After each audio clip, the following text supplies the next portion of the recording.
Hello everyone, I am Dr. Meenakshi Gadge. I am pulmonologist practicing since 28 years treating various lung diseases. आज हम लोग इसमें बात करेंगे कि किस प्रकार हम लोग हमारे लंग्स को तथा फेफड़ों को ताकतवर और हेल्दी बना सकते हैं। इस सब्जेक्ट के बारे में हम लोग ज़्यादा चर्चा पहले नहीं करते थे, लेकिन जब से हमें पता चला है कि कोरोना वायरस सबसे पहले लंग्स पे हमला करता है, लंग्स के बारे में बहुत ज़्यादा जानकारी सब लोग जानना चाहते हैं। ऐसा ही होता है जिंदगी में, जब हम कोई प्रॉब्लम फेस करते हैं तब कोई चीज़ों का महत्व एकदम से बढ़ जाता है। तो आज हमें पता है कि हमारा लंग्स का महत्व कितना ज़्यादा है। तो हम लोग आज सीखते हैं कि किस प्रकार हम लोग लंग्स को ताकतवर बना सकते हैं और उन्हें और ज़्यादा हेल्दी बना सकते हैं। बाकी के ऑर्गन की तरह भी लंग्स को भी डेली अटेंशन केयर की जरूरत होती है। लंग्स का बेसिक काम ये होता है कि बाहर की हवा वो अंदर लेते हैं, उसमें से ऑक्सीजन निकाल के सब ऑर्गन्स को देते हैं और वो अलग अलग मेटाबॉलिज्म में यूटिलाइज होता है। ये मेटाबॉलिक प्रोसेस में जो कार्बन डाइऑक्साइड बनता है वो लंग्स बाहर फेंक देते हैं। ये एक बहुत ही बेसिक काम मैंने आपको लंग्स का बताया है। अगर ऑक्सीजन की मात्रा हमारे शरीर में बराबर सी रहती है तो लंग्स के साथ साथ हार्ट, ब्रेन, किडनी ये सभी ऑर्गन अच्छे रहने में हमें मदद करते हैं। तो आइए पहले ये देखते हैं कि अगर लंग्स को ताकतवर और हेल्दी रखना है तो हमें किन चीजों का ख्याल रखना बहुत ज्यादा जरूरी है। नंबर 1, हमें लंग की कैपेसिटी को बढ़ाना है। नंबर 2, हमें जो हम लोग हवा इनहेल करते हैं वो देखना है कि किस प्रकार से हम लोग ये प्योर हवा हम लोग इनहेल करते हैं। एंड नंबर 3, हम लंग्स को किस प्रकार से हेल्दी रख सकते हैं। Now coming to how to keep our lung capacity in a maximum amount. तो इसके लिए ये देखा गया है कि लंग की कैपेसिटी एट रेस्ट 50% ही होती है। अगर हमें उनसे ज्यादा से ज्यादा ऑक्सीजन अगर लेना है, शरीर को ज्यादा से ज्यादा ऑक्सीजनेशन करना है, तो हमें लंग्स को चैलेंज करना पड़ता है। अब लंग्स को कैसे चैलेंज करें? तो हम लोग इंटेंस एक्सरसाइज और फिजिकल एक्टिविटी के साथ में लंग्स को चैलेंज कर सकते हैं, उन्हें स्ट्रांग बना सकते हैं कि जिसकी वजह से मैक्सिमम ऑक्सीजन हमें हमारे बाकी के ऑर्गन में मिलने के लिए मदद होती है। तो देखते हैं कि ब्रीदिंग एक्सरसाइज करने के बाद हम किस प्रकार से ऑक्सीजन की कैपेसिटी बनाए रखते हैं और उसको और ज्यादा अच्छा कर सकते हैं। सबसे पहला एक्सरसाइज है डायफ्रामेटिक ब्रीदिंग। अब डायफ्राम ये एक मसल होती है जो रेस्पिरेटरी सिस्टम और एब्डोमिनल सिस्टम को अलग करती है। ये एक डोम शेप मसल होती है। जब हम लोग इनहेल करते हैं तब ये मसल कॉन्ट्रैक्ट होती है और लंग को ज्यादा से ज्यादा कैविटी में रेस्पिरेटरी केज में एक्सपांड होने में मदद करता है। और जब हम एक्सेल करते हैं तो ये मसल रिलैक्स होती है, लंग्स को पुश करती है और हवा बाहर फेंकने में मदद करती है। तो ये मसल को जब हम लोग स्ट्रांग बनाते हैं वेरियस एक्सरसाइज के साथ तो अल्टीमेटली लंग कैपेसिटी बढ़ जाती है। तो डायफ्रामेटिक ब्रीदिंग में हमें डीप इनहेलेशन लेना है और ये डायफ्राम मसल को ज्यादा से ज्यादा नीचे खींचने की कोशिश करनी है। इससे ये मसल स्ट्रांग बनने में हमें मदद होती है। Second thing is learning deep breathing, जैसे कि डीप इंस्पिरेशन या inhalation followed by deep expiration.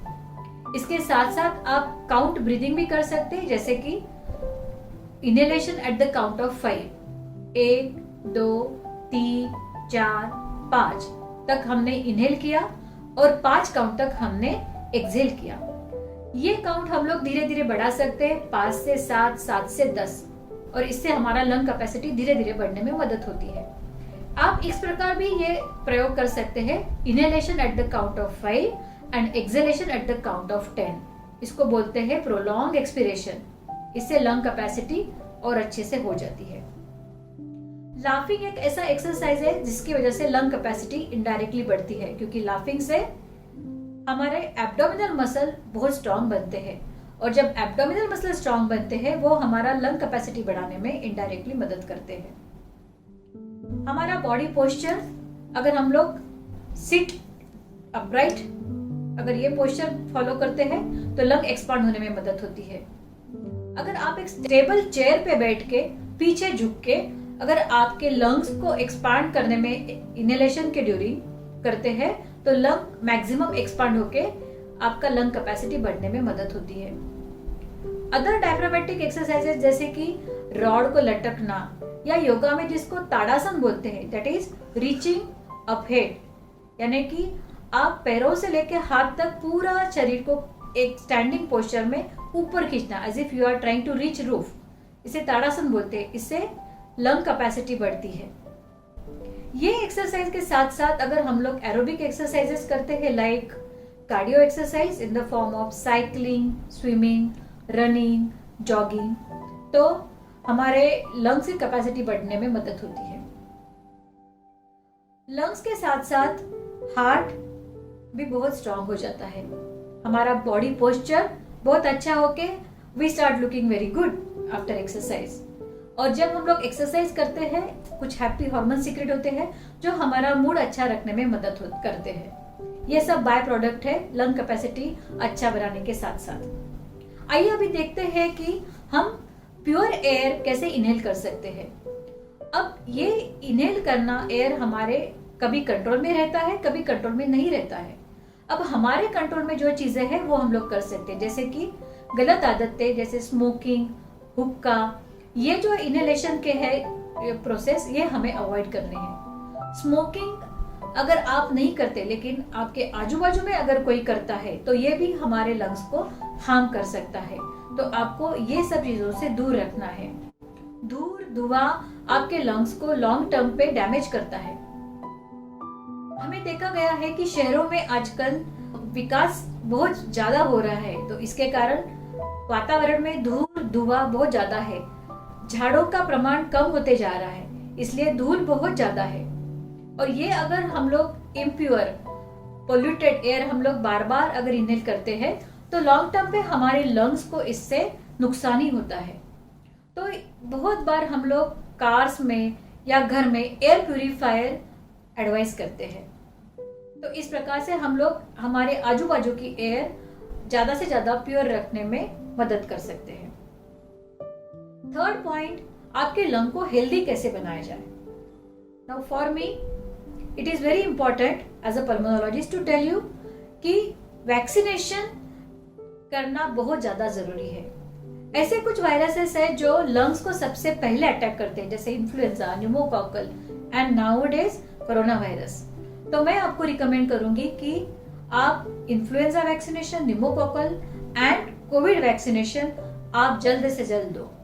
इससे आपको अगर ये वायरस से इन्फेक्शन भी हुआ तो जानलेवा बीमारी आपको नहीं हो सकती, आपके प्राण बच सकते हैं। Second important thing, focusing on your diet.